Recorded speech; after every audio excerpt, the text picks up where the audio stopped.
Hi everyone, this is Temu. Welcome to my channel, the Cloud Security Guy. In case you're new here, I talk on a weekly basis about things like cloud security, artificial intelligence, and general cybersecurity career advice. So today is a video I've been asked to do like many times before, and that is like on the CCSP and specifically like create a course around it. So I've made a CCSP crash course. In case you're not familiar, the CCSP certification was launched in 2015 by ISC2, the same people who made the CISSP. It's like a standalone credential, but it builds upon other like certifications, like the CCSK and the CISSP. And the main thing is it proves that you have the knowledge and skills to secure cloud-based environments.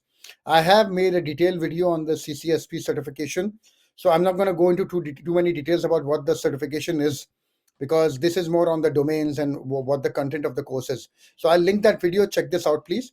If you want to understand like what the CCSP certification is, what's the breakdown, how to prepare for it. So starting out, just to give a brief background, last couple of years, it's been crazy for the cloud industry. There's been a lot of digital migrations and digitization, digital transformations, cloud migrations. And for people not familiar with the cloud, it was like a very challenging time because they were not familiar. But so a lot of people started looking into the CCSP certifications because it gives a very good foundational knowledge. It builds up your knowledge, and it's not like a beginner's level certification. Okay, so the whole point of this CCSP crash course is domain by domain. I'm going to walk you through it, and so you will have a good chance of passing the exam. And one thing, guys, please, one quick disclaimer: this is a crash course. If you have not done any preparation at all, this will not make you magically pass the exam. No, you need to read the guide, practice the questions. This crash course is for revision. So domain by domain, we're going to do revision. And it's always good to have like a crash course before the examination. I would recommend taking this like 1 week before the certification. So all your concepts are gotten fresh. It's always a good idea. But please don't think that just by taking this course, you're going to pass the exam. That's not going to happen. Okay. So, moving ahead, please do like and subscribe to this channel before I move ahead. That will really help the channel to grow. If you found this video useful, like it, share it, please. Thank you so much. So, this is how the CCSP looks at a high level. There are 6 security domains within the CCSP common body of knowledge. Okay. So, think of it like 6 areas that you need to master in order to pass the exam. Okay. So, and these are the weightage. So, we're going to look at the first one, which is the cloud concepts, architecture, and design, which is around 17%. Okay, this accounts for 17% of the CCSP. It is a foundational domain. By that I mean it lays the groundwork for everything that comes after it. So in this domain, you're gonna understand what everybody's roles are in the cloud. The cloud provider, cloud customer. It gives you understanding of the key characteristics of cloud computing, and the different categories, different models. How do you certify the cloud? How do you test the cloud? So this is like it's a very fundamental domain, and all the basic concepts are set here only. Okay, so let's take a look. So first of all, let's have a brief history of the cloud. So previously, what used to happen? We used to work in data centers. So by that I mean every company had their own data center. Even if you were like a big Fortune 500 or a small company, you had a data center. Even if it was like just a cupboard, there was like all your servers were there and everything. Then we moved on to virtualization, where like the physical hardware was divided into virtual machines, virtual servers, right? And that was awesome, but it was still within your own data center, right? You still had hardware. And then slowly now we've moved to cloud computing, where hardware is completely gone, the data center is completely gone. It's all being handled by the cloud provider who are looking into it. So this is like a very quick brief overview of cloud computing, how we reached here. Okay. So what is cloud computing? Now this is the long definition from NIST, I guess. Cloud computing is like you can read this. It's too boring for me. I feel sleepy. But the second paragraph is very important. The cloud model is composed of 5 essential characteristics, 3 service models, and 4 deployment models. So this is important. This is what we need to look at and really understand. Okay. The first of is characteristics of cloud computing. What makes cloud computing? So there are 5 characteristics. If these 5 characteristics are not present in a service offering, then it is not truly cloud computing. Okay. So let's take a look at them. So these are the characteristics of cloud computing, which is resource pooling, self-service, broad network access, rapid elasticity, and meter service. So one by one, we're going to take a look at them. Let's take it in no particular order. Let's take a look at self-service first. What does that mean? Well, that means that customers, they provision cloud resources from like using self-service on demand. you can go to the console, and without having to talk to, like, say, an IT administrator or somebody, you can simply spin up a server, right? No more waiting for weeks or even months to provision a server. Few button clicks and boom, you have a full production server ready. That's the upside because it's so easy to do, right? The whole point of cloud computing is designed to be easy to get started. If you can pay for it, you can use it. And it's great for productivity. You can imagine the speed, how quickly the speed goes up, right? But unfortunately, you can understand there's a security risk also. So security teams need to be understand of the risk that comes with it to implement policies so that only secure servers are provisioned. You don't want anybody just spinning up a server and exposing it to the cloud, right? You don't want that. So that's self-service. Okay, what is the other one? Number two would be broad network access. What does that mean? It simply means that your resources are available over a network without any need for direct physical access. Like you can, there is no what do you call? As long as you have internet access, you can basically pretty much access the data. So by we are hosting the customer data or your data into the cloud. Okay, so the cloud provider that is responsible, and that is the thing who is access. We need to access it using the network, and you can they can be located anywhere. You can be in, say, I don't know, London, and you could be accessing something in Switzerland. Okay, that's where the data center is. But as long as you don't care about where the physically the data center is located. Okay, but you are able to access that data. You just need networking access to access it. Of course, the bad point about this is the whole point is you don't know where the data center is, right? So if you have certain requirements, like say you cannot store data outside of the EU because of GDPR, then you're going to have a problem if the cloud provider is storing data outside of the EU without telling you.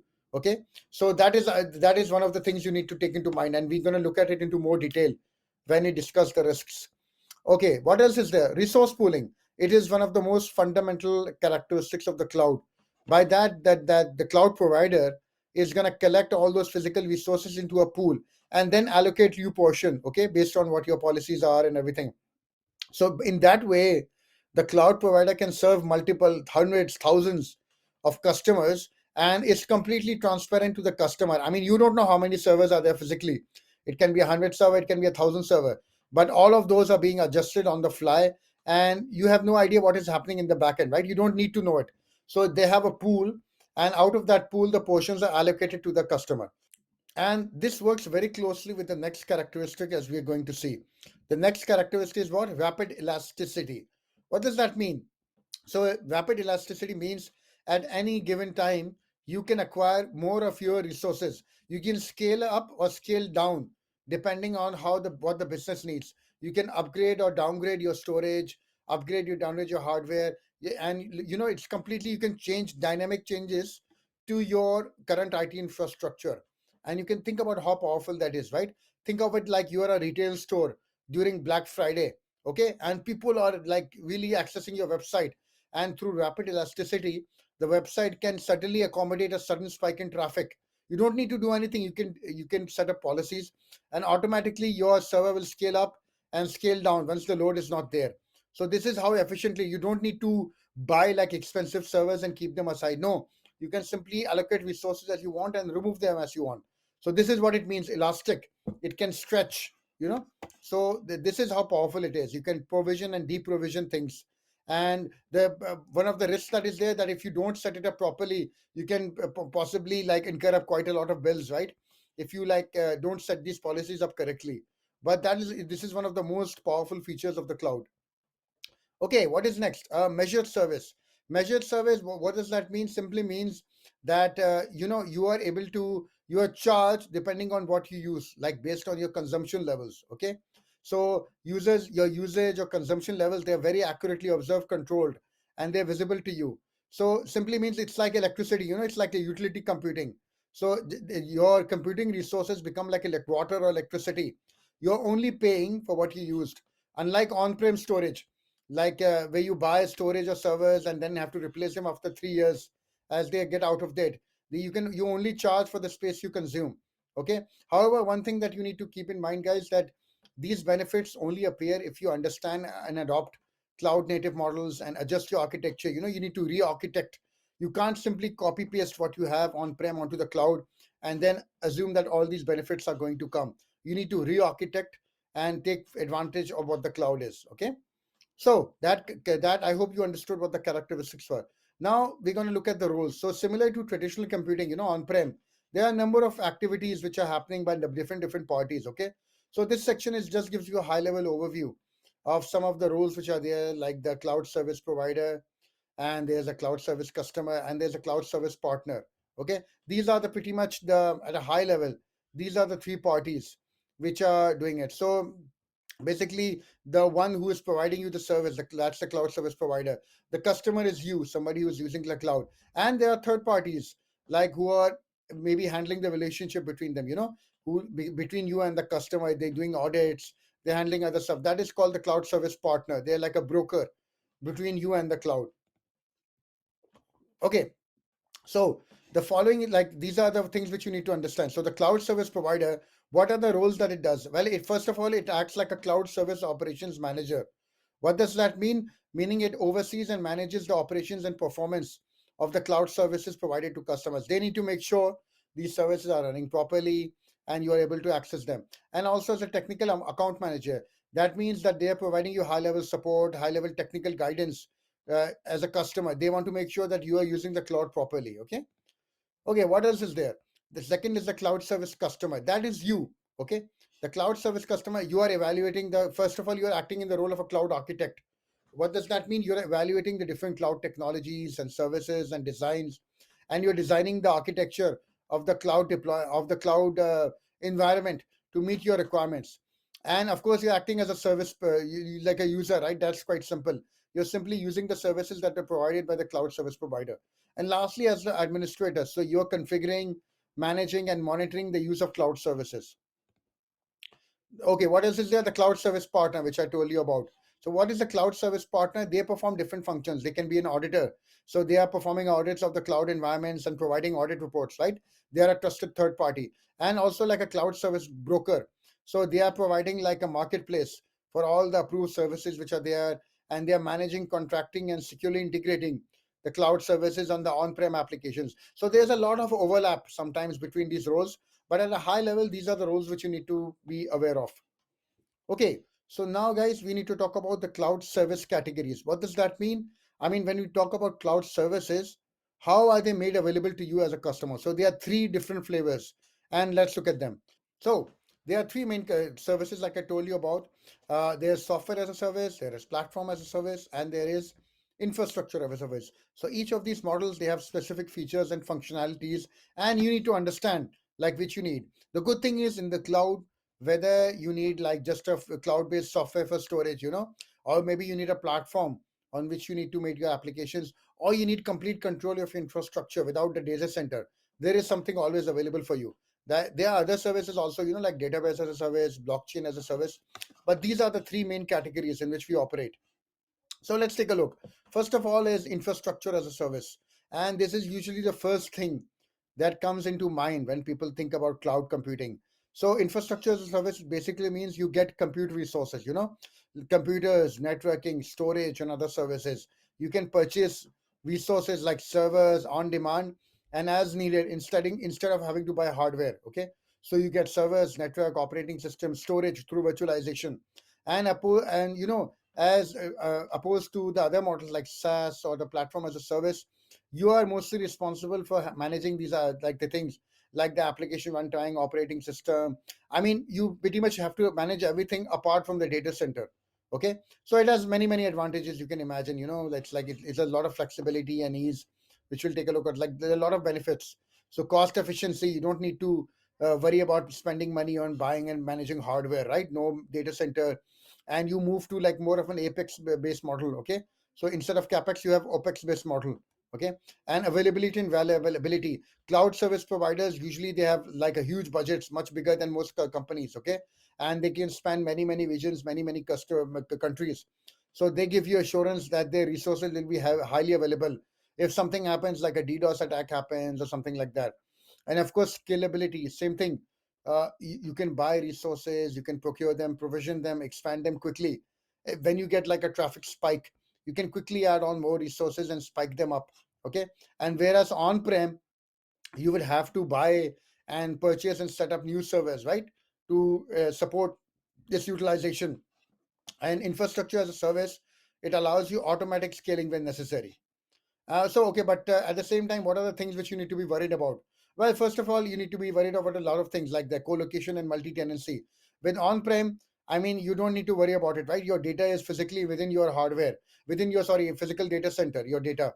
And but in cloud environments, that you have to know that you are sharing that resources with dozens, hundreds, or even thousands of other companies, right? And of course, it's up to the CSP. They will segregate one tenant data from another, but you need to make sure that you have controls in place, and you might have some regulatory requirements to make sure that like some sort of control is there. But these are things you need to take into account. Similarly, VM attacks like the virtual machine.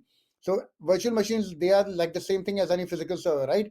So a compromised VM it can have the same ways. You can somebody can compromise it, patching, or ports can get open. And the thing is, because those VMs are residing on the same physical machine as the other machines, like the attacker can horizontally move and compromise other machines. Now the cloud service provider, they are responsible for preventing, detecting, and responding to such malicious activities. Okay, same thing like the hypervisor attacks. So compromising the hypervisor, which is where the virtual machines exist, it's like a gold mine, right? They struck gold for the attacker, because if you get access to the hypervisor, you can get physical access to the physical server and all the virtual machines and all the hosted machines that are there. Okay, what else was there? Network security. So, like I said, there are no physical hardwares there, right? So you need to set up those network security, software-based networking, and you need to make sure that those controls are properly set up. And you need to really understand how they work, because they are very different from how the physical appliances work. Okay. Lastly, denial of service attacks, DOS attacks. So they are the threat in both cloud environments or on-prem. But what do you call, the good thing is most CSPs, they are much better prepared than say normal customers, because of the very large budgets that they have and the amount of money they can put in, to stop such attacks from happening. Okay, so I hope that covers it and you understood. So now let's move on to platform as a service. So platform as a service is very similar to software as a service, but instead of delivering software, they give you, the customers, a platform for software creation. I mean, you get like a platform for creating applications. You can concentrate on building out the software without worrying about the operating system, the software, the package libraries, what are there, everything is taken care of the CSP. You just need to worry about like creating the application. You don't need to worry about servers, virtual machines, and everything. You get the full framework, fully customized with all the libraries loaded. So you can understand, it's like quite a like it gives you a lot of efficiency, right? So similar to infrastructure as a service, there you'll get cost savings, because you only pay for the systems and resources that you're using, and you don't need to worry about getting more servers, right? Flexibility, you get a lot of flexibility with the application development, and all the environment comes preloaded. Simplicity, I mean, because you're not worrying about the underlying infrastructure or the operating systems, all of that is being handled by the cloud service provider. So automatically it will get upgraded, automatically the new patches will get deployed. Okay. And ease of access, of course, because being cloud based, you can development can becomes very easy. They can be accessed from anywhere in the world, and that makes it incredibly easy for global. If you have a software development team which is spread across the world, it becomes very easy for them to access it, and then they can do all sorts of collaboration. So it's very powerful. And of course, but at the same thing, so what are the security concerns? So again, resource isolation, because you don't have access to the operating system, you like what do you call, you have to really think about isolating your surfaces. And what do you call, if somehow the customer gains access to an underlying configuration, it can negatively impact other customers also. And so the CSP is responsible for handling that. User permissions. Okay, so while you don't need to worry about what do you call operating system patching and all that, you do need to make sure that your permissions are correct, right? You don't want somebody messing it up and somebody giving somebody more access. User access management. So as a cloud security people, you need to make sure that the permissions are being provisioned properly, because this is where your responsibility will come in. Of course, malware. So again, you have might have pre-packaged applications, but those pre-packaged and libraries and everything, they might be vulnerable to malware, and that can get compromised also. And one risk which is not mentioned here, guys, but I do want to mention it, which is called vendor lock-in. So because you might go to a particular platform as a service, but because of requirements, now if the vendor has not provisioned proper policies for migration, and you want to switch to another vendor, a lot of times it's not possible without making a lot of changes to the application. That does become a problem sometimes. It is something to keep in mind. So that is platform as a service. What else is there? Now, software as a service. This is quite easy. I mean, if you have used the internet, then you have used software as a service. It is the most common model. I mean, you only care about the access to the application, okay? It's a full application that's managed and hosted by the cloud provider. You just need a web browser or a mobile app or a lightweight client app, okay? And IT likes it quite a lot because they don't have to worry about downloading and installing applications on the computers, and the vendor is responsible for pretty much everything: the data, middleware, servers, patching, maintenance, everything. So you can imagine that, like, all those, that time and money which goes in spending on installing, managing, upgrading software, hardware, a lot of time it frees up for the technical staff. A lot of small companies, startups, they need to launch applications quickly. Then SaaS is the best option for them because they don't have to worry about server or software. Short-term projects, that really require fast speed, they are great for SaaS.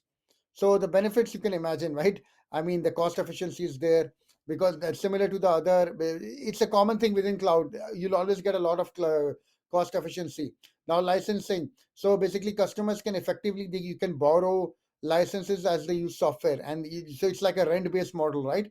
You don't need to purchase full sets of licenses which go unutilized, and because of the scale of the environments, you get much more friendlier licensing fees, okay? And standardization. So by nature, the cloud applications are standardized regardless of who's accessing where. And standardization, it helps instill a consistent user experience from one user to another. I mean, if you use Dropbox or Salesforce, pretty much there'll be a common theme across the board, right? So those are the things you need to keep in mind. And lastly, so what are the security concerns? And so they are very, very different from the other infrastructure and platform as a service, because most of the security falls on the CSP, the cloud service provider. You need to take this into mind. First is the data commingling. What does that mean? That again, multi-tenancy, right? Multiple customers are sharing the same cloud infrastructure. So many customers are storing the same data in the application with shared servers. And if something happens like a SQL injection or cross-site scripting, potentially an attacker could gain access to every single customer. So again, it's up to the CSP to make sure that the data is segregated and everything. And data access policy. So when evaluating a SaaS solution, you need to make sure that your organization's existing data access policies, I need to evaluate to make sure that they are set up properly. Okay. So these are the things you need to keep in mind, guys. I mean, data access will fall on you as a responsibility. Okay. And lastly, web application security. So SaaS applications by nature, they're connected to the internet and they're meant to be available at all times from every. And the problem is, because of this, they're constantly vulnerable to attacks and compromise. Like all the time, people are trying to break into them, hack into them. The good news is, SaaS providers usually they have massive budgets. They can afford, bug bounty hunting, penetration testing, and they are also checking to make sure that there are no vulnerabilities. But it is a thing you need to keep in mind. These are the things which you will have to think about when you're evaluating a SaaS application. Okay, so that covers all the different service categories. Now we are moving on to the deployment models. So now we've understood how the cloud, what are the characteristics, and how that works. So now let's look at the cloud deployment models. So how does it get deployed? Well, there are four simple models, which is public, private, community, and hybrid. These models, they basically describe how the cloud services are hosted, who controls and operates them, and what cloud customers can access them. Okay, so they will look at each of them in detail. First of all, okay, the public cloud. So the public cloud, I mean, it's like open for use for the general public or a large industry group. It's open over the internet. I mean, if you use AWS or Azure or Google Cloud, they operate, on a multi-tenant model. So multiple users, thousands, millions of customers, AWS and Google Cloud might have, right?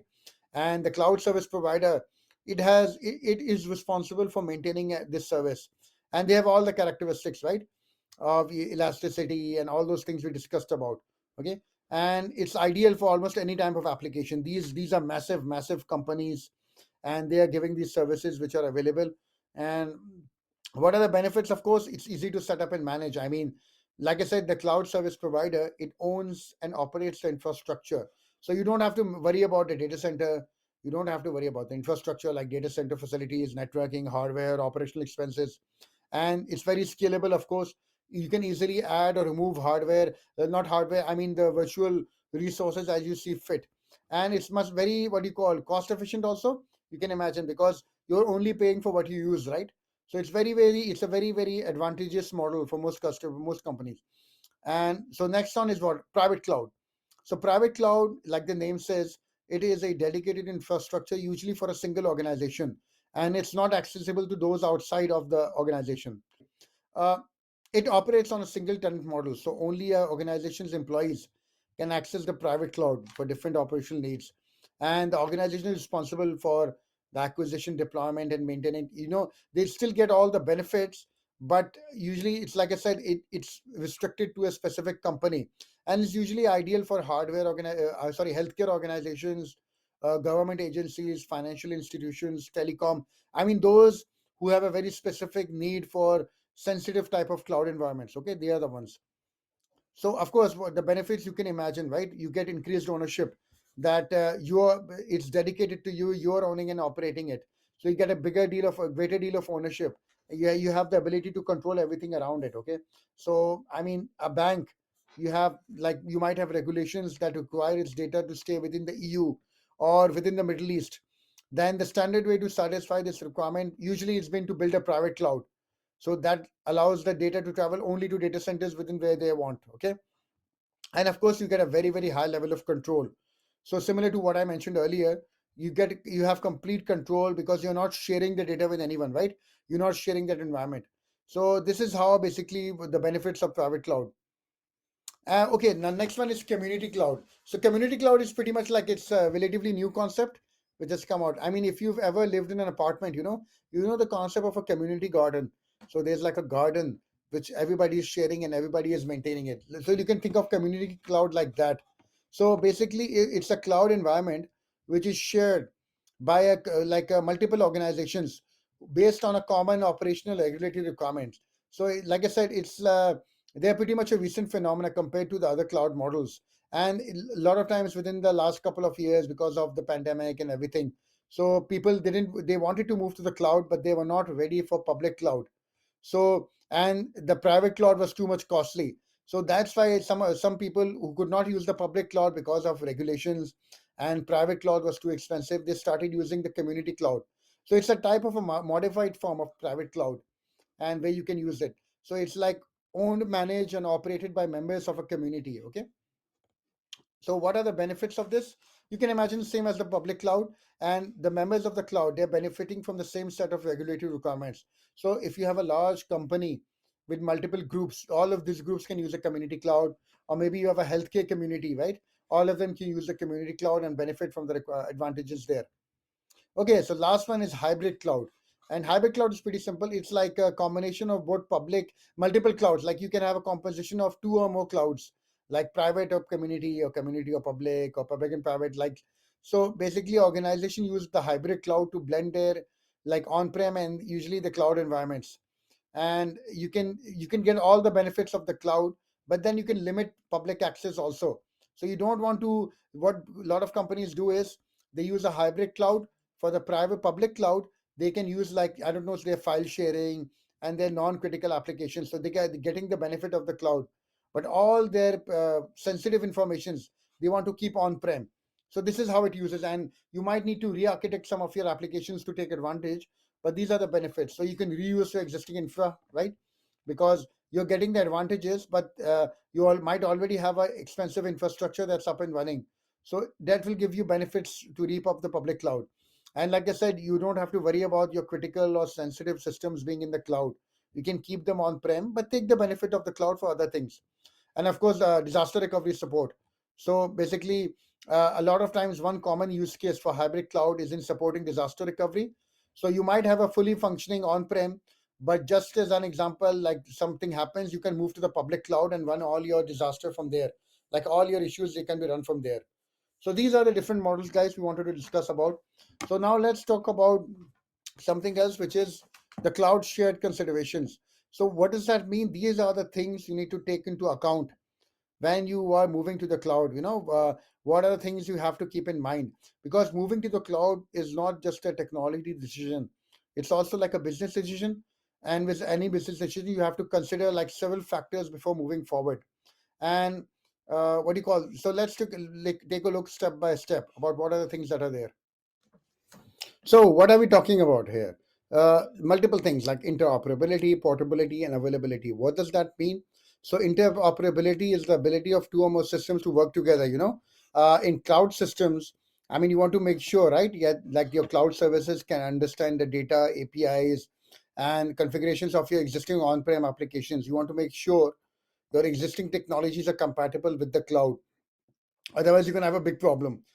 Portability is the ease by which you can move your reuse the application or service components, so that the underlying platform, operating system, API, and the other factors, they do not give you problems when moving from one service to another.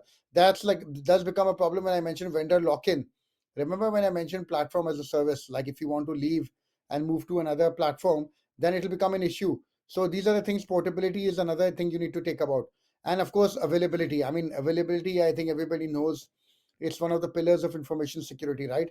And it's usually one of the biggest considerations for moving to the cloud. You'll see that in the cloud providers, they give you assurances that we have 99.999% availability in all cases. But this is the thing, and not all cloud providers are equal. So make sure you do check what sort of availability provisions are present with the cloud provider. Next one is resiliency. So resiliency measures the ability of a cloud provider to continue functioning in the event of a disruption. Resiliency goes hand in hand with availability. So that like the one we mentioned before. But given that CSPs, they have a huge amount of resources, storage, servers, networking, and usually they are very, very highly redundant because of that. In case of natural disasters, power failure, or another equipment outage. Okay, what else is there? What else the things you need to keep in mind? Security, of course, that is usually the top concern for cloud customers. It can either be a major selling point for moving to the cloud, and it can be a barrier also. So for many organizations, like small ones, moving to the cloud can significantly increase your security capabilities, because large scale cloud providers, they are able to give you world class security controls, which they cannot afford. And they will publicly state it that these are the controls we have and everything. And sometimes for big companies that becomes an issue, because they don't want to move like their workloads without having that assurances, and they need to move more testing, they need to understand the cloud model. But what you need to understand is not all cloud providers are created equal, and they can't give the same level of security. So you need to make sure as a security professional, like what sort of security controls are there, privacy controls are there. Another one is performance. I mean, cloud computing and high performance are intertwined, right? And we talked about elasticity, and we talked about how you can add more resources, remove resources, and that gives you a great big boost for your applications. Like as more load comes in, you can actually dynamically increase your power to deal with that load. So performance is one of the major boosting factors of the cloud. What else is there? Governance. So governance relates to the policies, procedures, the what sort of framework you have to make sure that your risks are there. So governance is usually required at the start of any cloud migration, and it continues throughout the entire lifetime. So governance activities are going from day zero until the cloud services are no longer being used. This is not a tool you implement. This is like a proper framework which you have to implement and keep on using it, monitoring it. Keep on like keep it present as so it can monitor it the cloud activities throughout. Okay, next one is service level agreements. So service level agreement, what is it? It's basically an agreement between a cloud service provider and you as a customer, and it tells you this is the minimum level of service that must be maintained. So it can be uptime to response time to customer inquiries, and it's like a warranty, right? That these are the things which the cloud provider will make sure the minimum baseline they have to meet. That can be in availability, performance, location, portability, all these things. And next one is maintenance. So you have to understand that the cloud, the type of service category which you're using, whether it's an infrastructure, platform, or software, that will differentiate how much maintenance you have to do. With SaaS, software as a service, you don't have to worry about like patching or maintenance, versioning. Everything will be done by the cloud service provider. Move up to platform as a service or infrastructure as a service. Now you have more responsibility, right? And you have to do maintenance, and you have to do patching and all those things. So these are the things you need to really understand before you move to the cloud, what sort of responsibilities you will have. Okay, next one is what? Regulatory compliance. So regulatory compliance is usually what sort of regulations, policies, and laws which are relevant to you, which you have to meet. And if you don't meet them, then you can be subject to serious, penalties, fines, even termination of business operations. It's one of the major concerns for potential cloud users, and you want to make sure that whatever cloud provider you're going with, you can satisfy your compliance responsibilities. It is something very, very important to keep in mind. Okay, and this is something you have to understand, the shared responsibility model, which we'll discuss later. Like what do you have to do and what did they have to do. And next one is auditability. So auditability is what basically you don't have full control over the cloud environment, right? Unlike the on-prem data center, you don't have access to the physical servers to look at. So you need to make sure that the cloud service provider is providing you all the audit reports, all the you can turn on all the auditing, make sure everything is happening. You have to do this. So most of the mature cloud service providers, they give you a lot of auditing and reporting capabilities, but it's up to you to use them.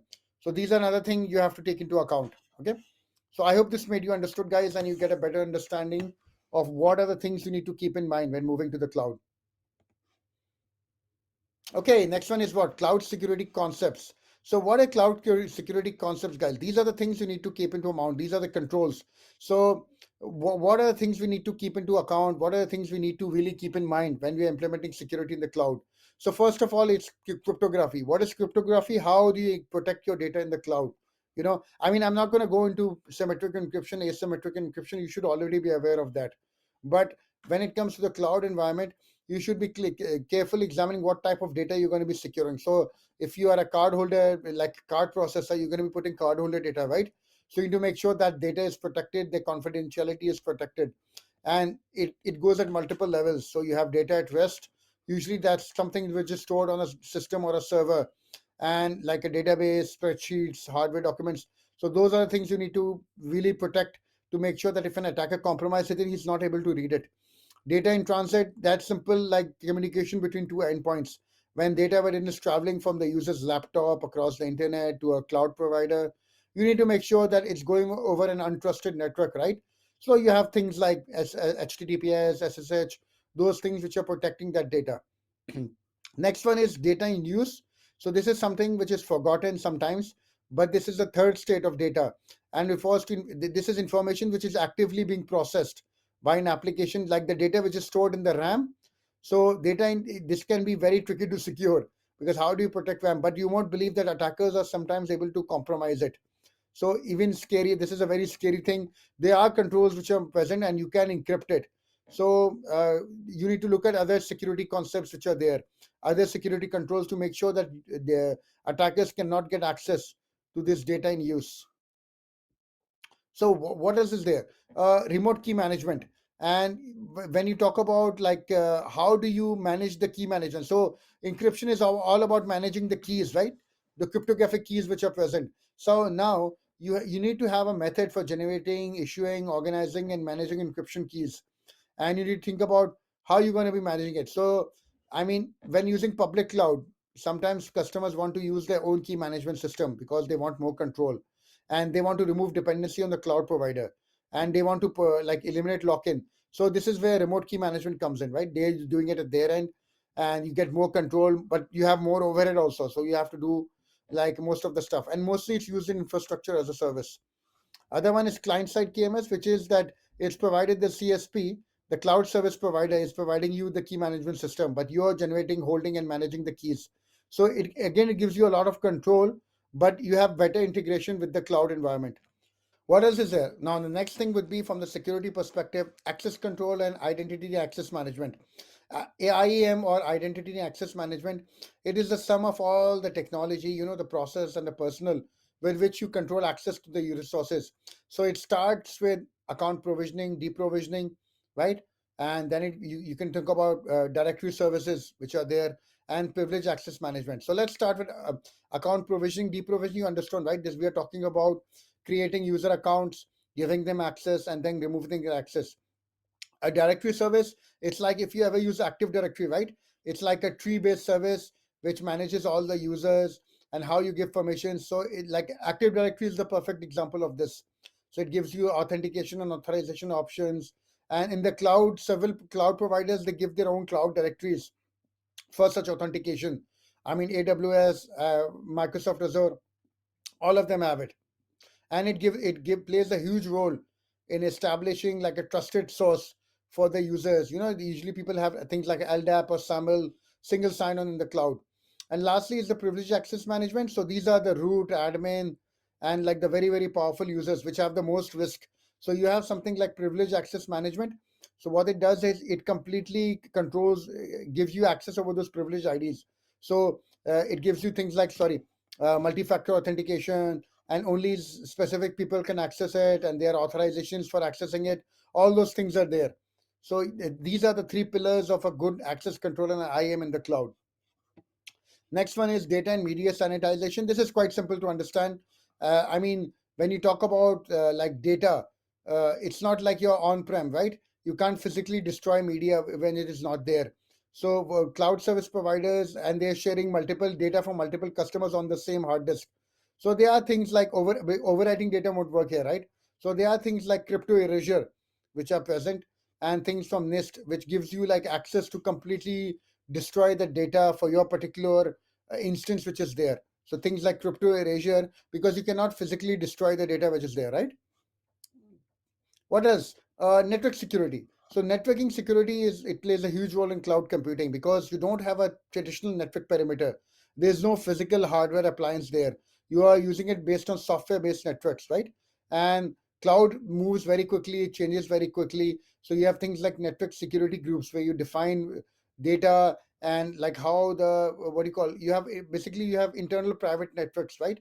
So it makes a lot of complexity in how things are structured, and using that you do microsegmentation based on that. So network security groups, you need to understand how network works, how to secure them, and how they change within the cloud. Okay, next one is what? Virtualization security. So if you remember what we talked about, virtualization is basically dividing a physical server into virtual resources like servers, desktops, operating systems. In cloud computing, virtualization is one of the main enabling technologies. It's how multiple thousands and thousands of customers are giving their own resources, right? And they don't see what are the physical servers behind it. It's all because of virtualization. And the hypervisor, that is the layer which is doing all the abstraction. So that is the layer which is separating the physical layer from the virtual resources. And there are two types of hypervisor which are there, which is type 1 and type 2. So this you need to understand what is like when you say type 1 and type 2, what are we talking about here? So type 1 and type 2, type 1 is basically hardware, it runs directly on the hardware, whereas type 2 are software based and run on an operating system. So, what are the security risks? Like I said, type 1 runs directly on the hardware, right? And type 2 is on the software. So, obviously, from a security perspective, type 2 hypervisor have a greater attack service because of the vulnerabilities with you get operating systems and applications which are there. And type 2, like type 1, can also be attacked, but the risk is considerably fewer there. You shouldn't think that type 1 hypervisors are immune from attack because they have embedded operating systems, but their considerably the attack surface is considerably lower. Keep this in mind for the exam, guys. This can easily come because this is something which they might ask you. Okay, what else is there? Container security. So, in case you're not aware, what is a container? So, container is basically you package software into like a unit which contains everything, all the software dependencies and everything into something called a container, and then you can run it in any environment. So, you can think about container as a next level of virtualization, because virtualization it virtualizes the operating system, right? It takes away the hardware. Container, it virtualizes like virtualization, it abstracts the hardware, right? With the container, it virtualizes the operating system, and it's pretty cool. So let me give you an example. So supposing you have an application to run like on a new server, and if that application has dependencies for like Apache, Tomcat, or Java, you're going to have to install that and then run the application there, right? With a container, you can bundle all the dependencies and then just make sure that the container runtime is over there. Then the container will run it. The application will run the same everywhere. So that is one of the big key powerful things of containers and how they work. But with containers, the same things as virtualization happens. I mean, containers have things like images which have to be scanned, they have to be downloaded, looked at, all those things you need to take into account. So this is what I was talking about. So virtualization, it abstracts the hardware.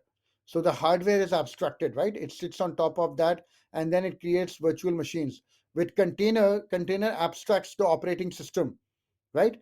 And then you can create multiple containers and run it. So it's a much more efficient, it's much faster than your normal virtual machines. Okay, so now we've done looked at like the security things which we discussed about. Now let's quickly take a look at what are the common threats, cloud common threats which are there. In 2019, I think the Cloud Security Alliance, they published their top threats to cloud computing. I think there were 11 lists which are there. It's a great resource. Take a look at it. So we're going to talk about those. So simply put, data breaches. I mean, if you're moving your data into the cloud, of course, right, guys, if you don't have the proper controls in place, you can be exposed to data breaches. Next one is misconfigurations. This is easily the biggest risk in the cloud. With a simple button click, you can expose like a huge database over the internet without knowing, right? And because of the lack of proper qualified people in the cloud, these are very easy to happen. So it's not like a hacker, it's somebody making a mistake and then exposing the whole data over the internet.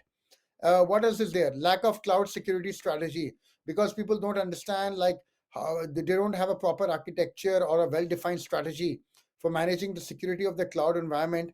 So customers need to understand this, need to proper have a proper risk management, proper strategy before migrating to the cloud. Inadequate IAM.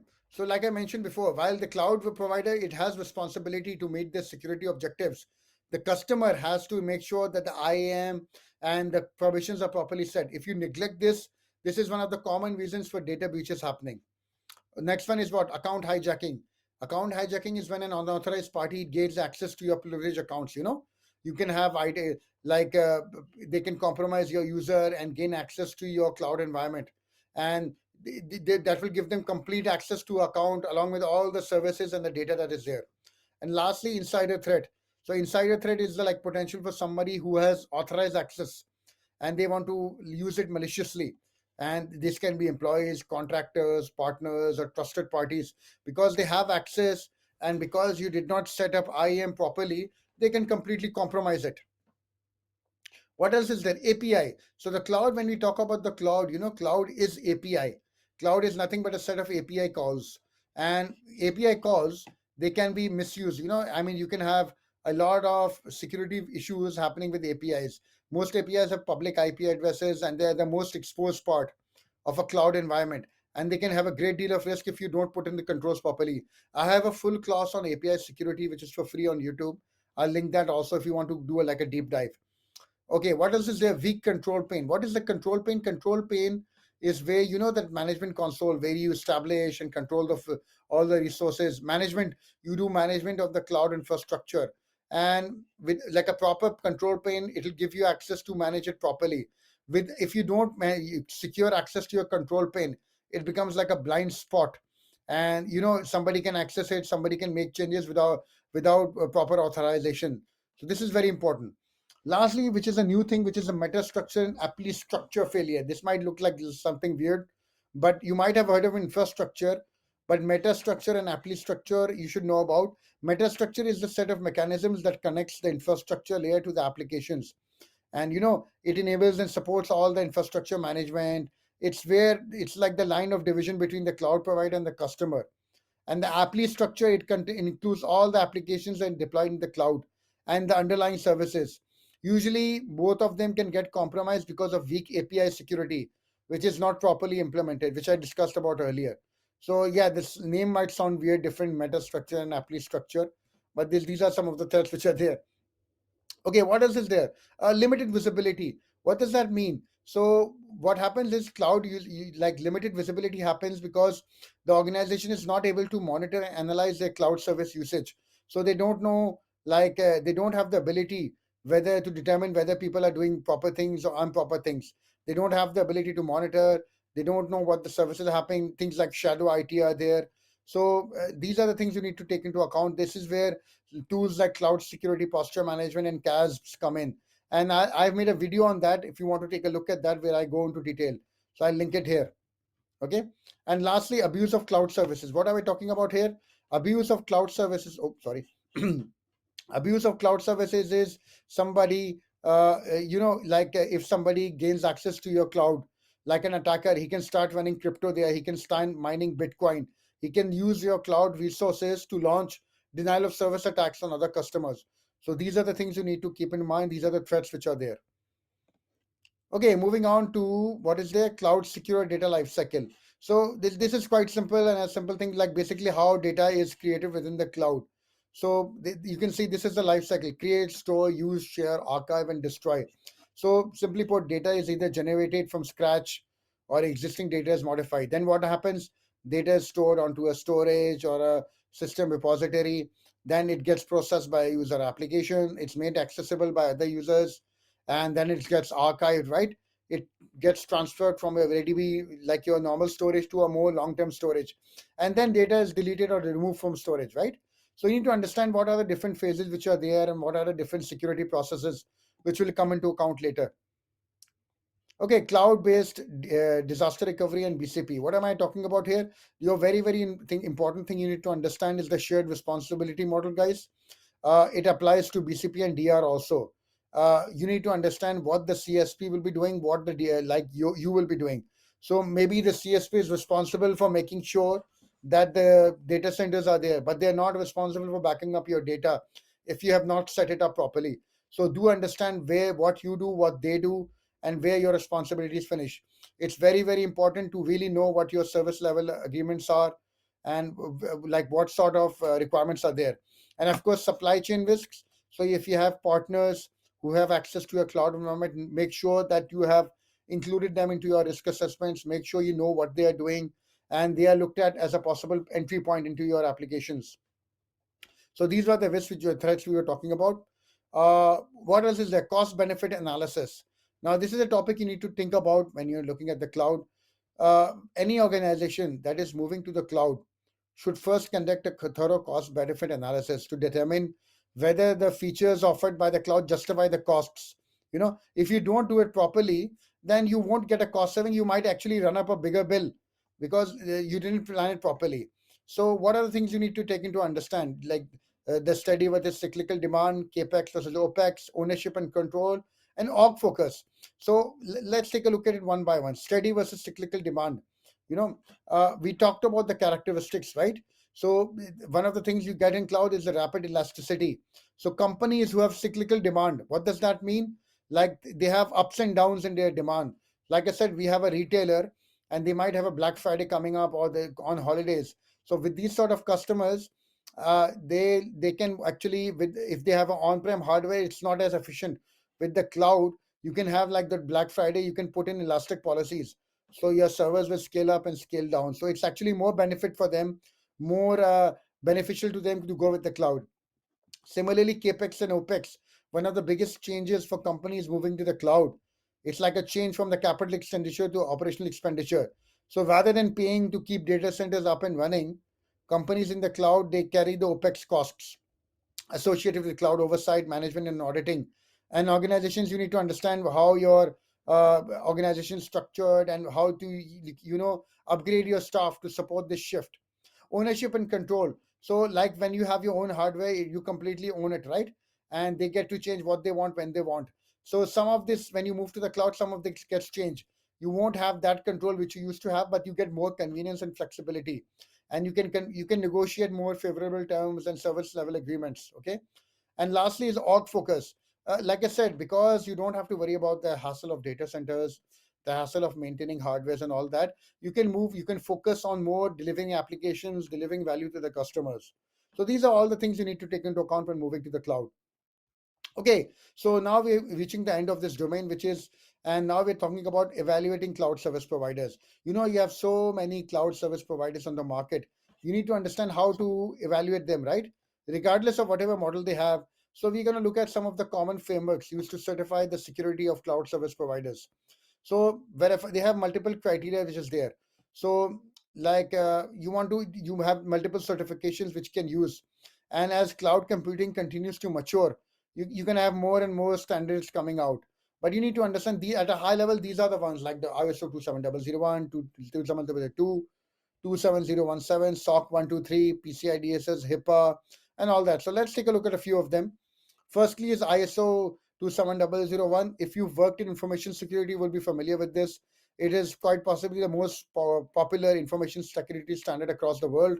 It makes you create an information security management system, and it gives you like a very, very powerful list of controls which you have to implement. You have to create like a framework called an ISMS, like the information security management system, and you get 114 controls across 14 domains.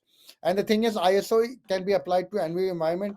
It is not specifically cloud specific, but because it's such a common standard, most cloud service providers use it like a general security benchmark. It's a given. Next one is 27002. So it's almost the same, but it is more of a guideline. So the same controls we talked about in 27001, 27002 builds upon this and gives you more guidance. So, but remember, this is a guideline. This is not a standard. You cannot get certified to 27002 because this is not an auditing standard. But it just simply builds upon the 27001 and it explains the controls in greater detail.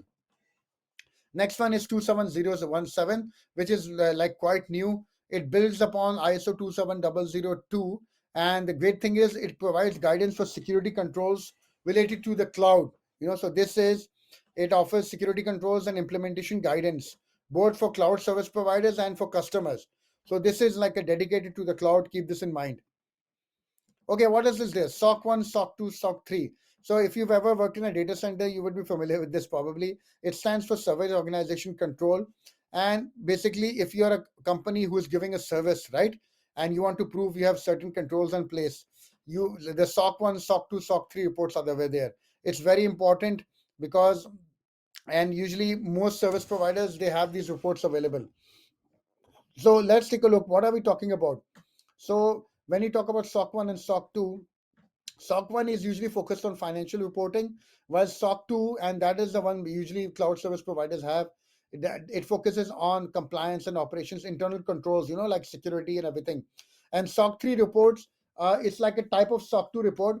It controls the same information, but it's presented for a more general audience. So it's like more sanitized. And like if SOC 2 is for your internal auditors and stakeholders, SOC 3 is for more for your customers. Okay, what else? PCI DSS. So this is one of my favorite standards. Uh, PCI DSS is basically for customers who are storing, processing, holding cardholder data. It's not specifically cloud-based, but this is one of the most popular technical standards in the world. Okay, and so because it's accepted so widely, the vast majority of the cloud service providers, they do make themselves compliant to this, the underlying infrastructure. So basically, you have 6 goals which are broken down into 12 requirements. It has around 200 security controls, and it's a very, very powerful requirement. Keep this in mind. Okay, what else is there? NIST. So NIST, they have a special publication 853. They have many, many publications related to computer security, cloud computing, and other. And like this one, 853 is pretty much the Bible of information security controls. So, and it's targeted like the vast majority of companies do use this because it's such a good standard. It has a lot of what do you call good practices which can be applied to any environment. So we talked about like environment certifications, right? Security of the company and all that. What if you want to look at certifying products? So there are certain criteria which are there specific to products also. So which is there? There's something called the common criteria. This is being used. This is pretty much the benchmark for it's the gold standard for identifying secure IT products. So if you have a product and it's certified to common criteria, you can have that. What do you call confidence that it has been tested to a very, very high level. It is basically based out of two things: protection profile. It basically you create a profile, you set a list of security standards specific to a type of product, like an operating system, firewalls, antivirus, and then something called an evaluation assurance level. So this is like a score which is assigned to a product to describe how thoroughly it was tested. From 1 to 7, with the high levels it gives you more assurance. And what else is there? Okay, lastly, we've almost reached the end. This is the FIPS 1402 and FIPS 1403. This is if you have ever worked at cryptographic keys or HSMs. This standard is for the assessment and validation of cryptographic modules. This is used for key management, and they have a very, very strict requirements. So basically, you validate those cryptographic modules. You get a rating between 4 and 2. Oh, sorry, between 1 and 4. And level 1 is pretty much the lowest level of security. It's the most basic requirement, and level 4 is the highest level of security. rigid security and testing is required. If your device is certified at this level, then pretty much it means that it's a very, very high level of protections are there. Any unauthorized event means that basically all the keys will be deleted. So these are the ones. FIPS 1402 is there, and FIPS 140 is a new one which is coming out. Okay, so guys, this went for longer than intended. Instead of a crash course, we're seeing more of a full-on course.